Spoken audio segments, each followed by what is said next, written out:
Hello and welcome back to Clarkenomics. In this video, we're going to go over some basics about something called fiscal policy.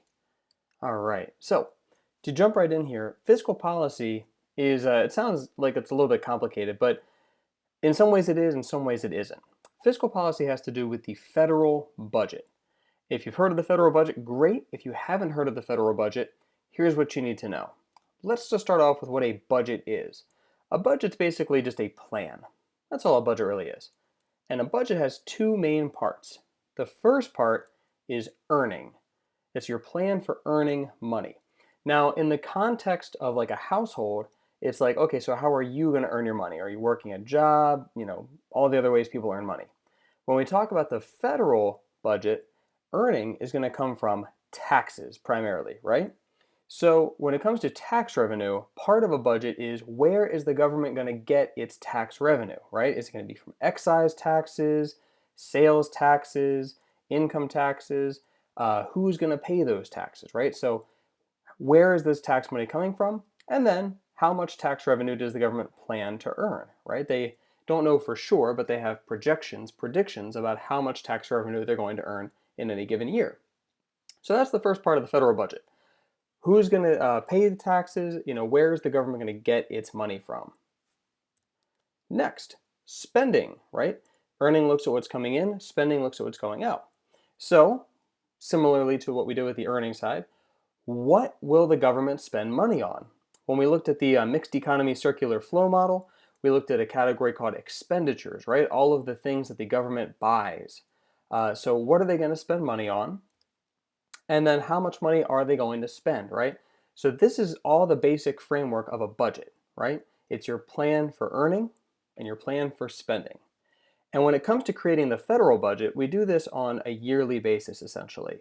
So there's something called a fiscal year, which is where the government, the federal government, creates its plan for its earning and its spending. And who are the two main parties involved? Well, first you have Congress right over here. That is comprised of the Senate and the House of Representatives. And then you have the White House. And there are different parts of the White House that play a role in this, like the Office of Management and Budget, as well as the President of the United States and their cabinet. So, what's the process look like for creating the federal budget? It's relatively straightforward in theory. I have a nice little flow chart here for you. So first thing that happens is federal agencies, cabinet agencies or otherwise, like the Department of Transportation, Department of Energy, any of those other ones, will send requests for money. They'll make a plan, their own budgets really, for how much money they're going to need for the coming fiscal year. They will send those requests to what's called the Office of Management and Budget. This is an executive office right here in the office of the president. The Office of Management and Budget works with the president to create the president's version of the budget. Obviously, the president of the United States has a lot of stuff to do at any given time, so they can't very well just sit there and go line by line through the massive budget for the entire United States of America. So it's primarily like the president has like kind of broad goals, like I want this, I don't want this, I want to increase funding for this, decrease funding for this, I want to tax these people more, tax these people less. But really, when it comes down to the specifics, it's the Office of Management and Budget that assembles the president's budget with the president's guidance. So once this part happens, right, these agencies have asked the OMB, Office of Management and Budget, for money. The OMB works with the president, and there's a budget director in charge of the OMB, by the way. And the president takes his initial budget and sends it to Congress. Now, Congress, while the president and the OMB have been working through this, Congress has been making their own budget. They don't really just wait for the president to create their budget. Congress has its own version with its own priorities, right? And so essentially, when the president sends their budget to Congress, Congress will reconcile, kind of merge or see what changes need to be made with their own version of the budget. So the president sends these suggestions to Congress. Congress makes some alterations or rejects it pretty much entirely. And once Congress has created its version of the budget, they will send it then back to the president. And from this point on, it looks kind of familiar, right? It probably looks like any other law. If the president approves of Congress's budget, the president signs the budget into law, and we go from there. Or if the president doesn't like the budget that Congress has put together, the president can veto that budget. And then, just like any other law, Congress can either override the president's veto with a two-thirds majority in both houses of Congress, or Congress and the president can compromise and go back and forth, and work it out to create a budget that's mutually agreeable to everybody. Now, what happens if this doesn't happen? If this process doesn't go well, because there are deadlines for these things, Congress and the president can't agree on a budget by a certain deadline, then the government goes into what's called a shutdown, where some essential services remain open, but other ones get shut down. This has happened a handful of times over the past decade, and it creates a lot of pain for everybody. It's unfortunately a very political thing when it does happen. So that's the process of creating the federal budget. Again, it's not always smooth sailing. A lot of times it's more contentious than that. It really honestly depends on which parties hold different offices, right? So if you have Congress dominated by one political party and the White House controlled by another political party, that's when things get really messy. When one party controls both Congress, both houses of Congress, and the White House, the budget's a little bit more smooth sailing because, they have the same priorities. So, now that we've talked about how budgets get made, there are basically like two types of budgets, two types of fiscal policy. Because fiscal policy just generally refers to actions taken in the federal budget to impact the economy. So let's start off by talking about expansionary fiscal policy. So what you're looking at here is a diagram of the business cycle. You should have seen this before, where we have peaks and then the economy goes into recession, also known as a contraction, bottoming out in the trough, and then we go into recovery, also known as an expansion, and get back up to a peak. So, expansionary fiscal policy is used or should be used during recessions, right? Well, what's going on during a recession? The economy is contracting, that means spending is decreasing, investments decreasing, and the unemployment rate is rising because GDP is falling, right? That's real output GDP right here. So GDP is falling, unemployment rate is rising. So what's the goal of expansionary fiscal policy? Well, it's to expand the economy, right? So they want to increase real GDP, push us from a recession back into recovery. That's the goal of expansionary fiscal policy. To decrease the symptom, right? To decrease unemployment. So again, if the economy is in a recession, too many people are looking for jobs but can't find them, Congress should be using expansionary fiscal policy to kickstart the economy. Well, how do they do this? Their goal, talking about the ADAS model, is to shift aggregate demand to the right. That is the goal of expansionary fiscal policy. And how do you do that? Well, you increase the sum of consumer spending, investment spending, and government spending. That's going to shift aggregate demand to the right. And remember what that will do. That will increase real GDP, which will decrease unemployment. So how can they do this? Well, when it comes to fiscal policy, we're talking about the federal budget. So there's really two main things they can adjust, two levers, if you will, that they can play with to get the desired result, right? The budget involves spending and it involves earning. Well, let's start with earning.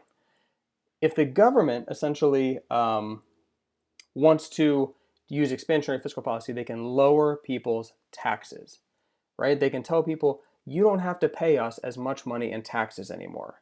Well, what does that do? It increases consumer spending and investment spending. How? Well, let's think about it.